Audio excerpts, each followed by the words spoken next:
Hey guys! Magandang gabi ha! Welcome back po dito sa Gandara SRU channel. Andito na naman nga po ako muli nagbabalik ay nag-iisa ninyong nagmamagandang ka-legit Darwikad upang maghatid ng latest update and fresh happenings patungkol sa TVJ.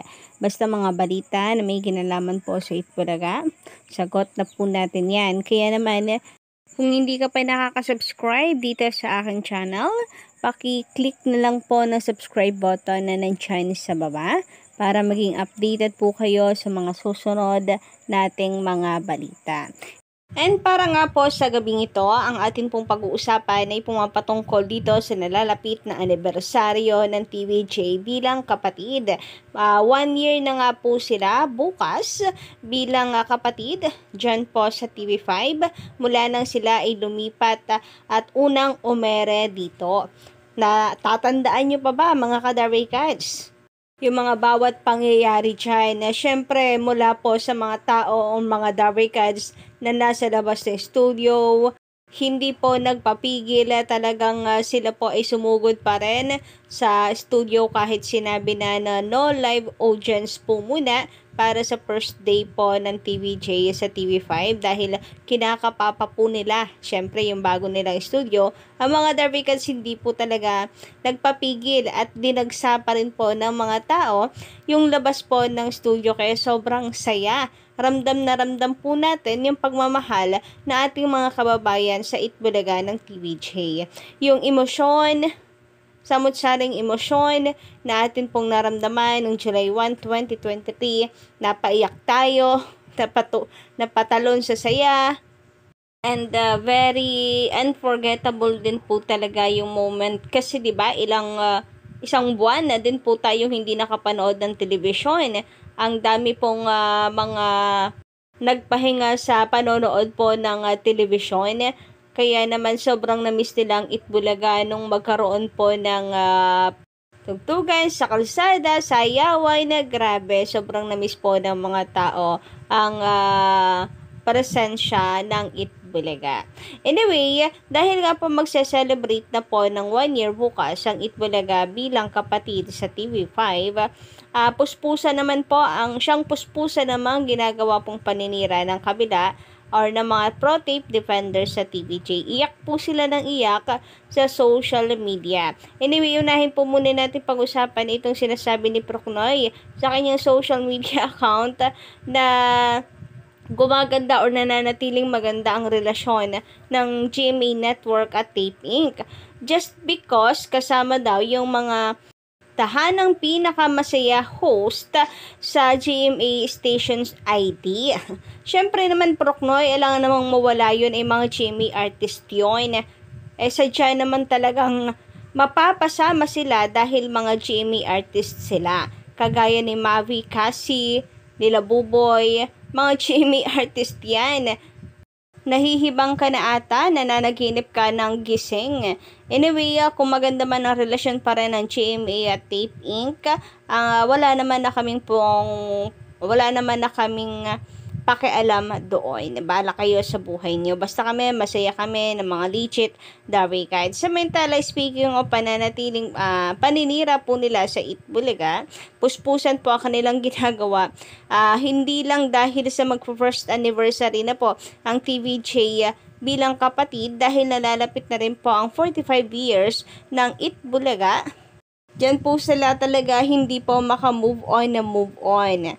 Kasi for them, ang 45 years na may karapatang mag-celebrate ay ang Tape Inc. di umano. Kaya puspusan yung kanilang ginagawang paninira at ginagamit po ang ratings from Nielsen and ipinagmamalaki ang Showtime na nakikipanatik ko po ngayon dito sa Showtime. Hirit ni Procnoy, noontime ratings Thursday, June 27, 2024, niyakap na ng buong bayan ang new era of noontime television. Dinurog na ng It's Showtime ang lumang katapat. Nabubuhay na lamang sa past glory ang katapat na programa, ngunit ang masaklap na katotohanan, ang glory na yan ay hindi sa kanila kung hindi sa kanilang producer, ang Tape Inc. Pwede naman nilang i-flex yung ratings, 'di ba? Wala namang problema, karapatan nila 'yon. Pero idamay yung Tape Inc. dito. Ano kinalaman ng Tape Inc. diyan sa ratings ng Showtime at Itbulaga Proknoy? Ano ba 'yan? Impressive ang Nielsen Nutam noontime ratings ng It's Showtime. Sila din ang pinaboran ng mga advertisers mula nang napunta ang programa sa GMA Network, Channel 7 kung saan nakakakuha ng pinakamalaking audience share. Dagdag pa nga po niya rito, napakalayo na ang kalamangan nito araw-araw. Nilalampaso lalo na sa single at major channel category. Kita rin ang paglubog nila dahil tinatalo na sila madalas ng TikTok Lock, ang pre-noon time program ng GMA at GTV. Ayan, ganyan po ka-bitter ang mga panatiko po ng Tape Inc. Kahit po ang taping kayon, tahimik na, wala rin nga pong nilalabas na balita kung anong nangyari sa apela nila dito sa Supreme Court, kung nag-apela ba sila. At the same time, wala rin balita mismo galing sa kanila na magbabalik sila, etc. etc. Pero ito, sila po ay nananatili, ang mga panatiko, rather, ay hindi po tinitigilan ang TVJ Itbulaga kasi until now hindi po nila matanggap yung nangyari, at ang gusto po nila ngayon yung nangyari sa Tape Inc. siyang mangyari din sa TVJ. Binabaliktad pa nga po ang TVJ kung ano yung mga nangyari sa Tape Inc. siyang kanilang ikinukwento ngayon, sinasabing siyang nangyayari ngayon daw sa TVJ. Syempre kwento nila yan sila po ang bida dyan. Syempre kwento nila yan. Kung anong gusto nila mangyari sa TVJ, sa Itbulaga, yun ang sasabihin nila, hindi ba? Kaya wag po tayo magpadala sa mga taong ito. Hirit nga po ni Element Entertainment kanina na pag-usapan natin ang double team ni na Abra at Tangkol. Ngayon naman, pag-usapan naman natin ang double time. Double time ngayon ang mga binansagang Tape Inc. defenders sa paninira sa iconic legendary noontime show ng TV5 at TVJ Production Inc. sa Itbulaga.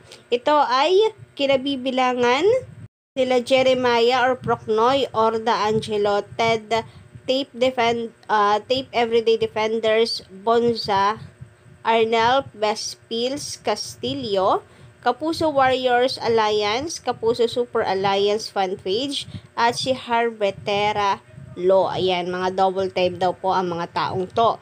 Mapapansing habang papalapit na ang 45th aniversaryo ng programa ay tila halos araw-araw na ang pagbabato o nagbabato ng mga mali-mali at bali-balikong balita laban sa Itbulaga, kagaya na lamang ng aligasyong nalulugi na raw ang programa. Kasama na dito ang mababang ad rate daw umano na 50 pesos or 50,000 pesos per second.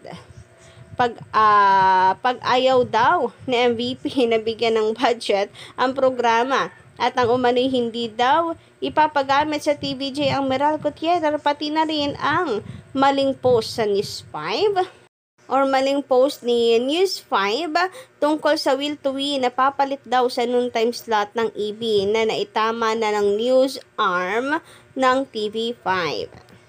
Noontime kasi yung inilagay nila dito. Well, maling-mali naman talaga ang News 5 kaya hindi natin masisisi rin itong kabila. Anyway, sabi pa dito, bukod dito sinisira din nila at ibinabato ng samot-saring pang-iinsulto at paninira ang mga tinaguriang TVJ defenders, kabilang na ang inyong lingkod.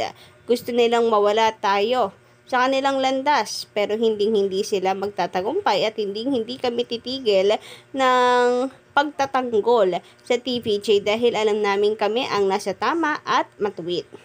Matatandaan ang programang sinusuportahan ng Tape Defenders na tahanang pinakamasaya or fake kulaga ay pinasara ng GMA noong March 7, 2024 dahil sa mababang ratings na naglalaro lamang sa 2 to 3%, which is a red flag na para kay Gozon. Dagdag pa dito ang mababang viewership nila online at pati na rin ang malawakang pag-pull out ng mga malalaking advertisers at sponsors mula sa programa.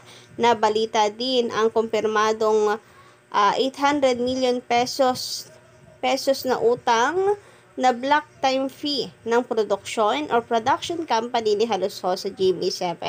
Sapat ng dahilan upang tuluyang kansilahin ang tinaguriang most hated noontime show sa Pilipinas.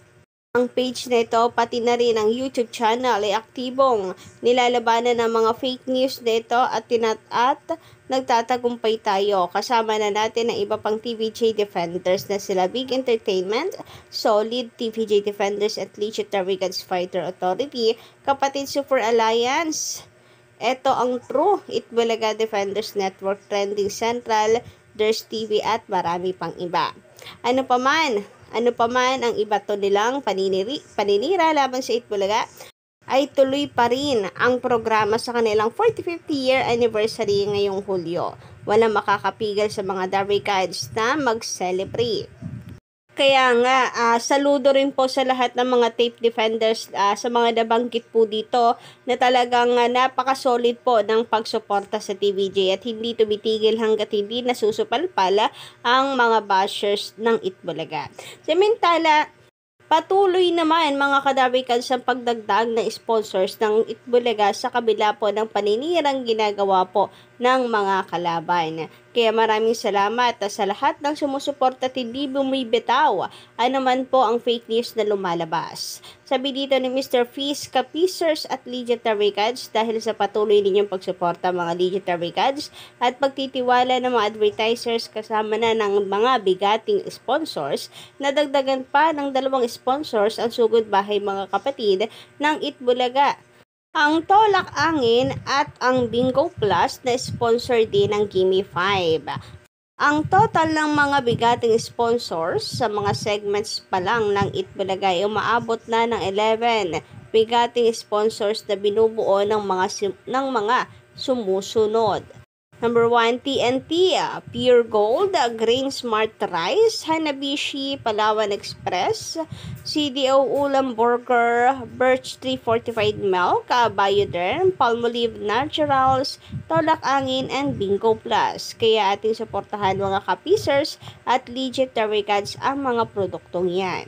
So hanggang dito lang po muna guys sa ating update sa gabing ito. Don't forget to click the subscribe button and notification bell para po sa iba pang mga balita.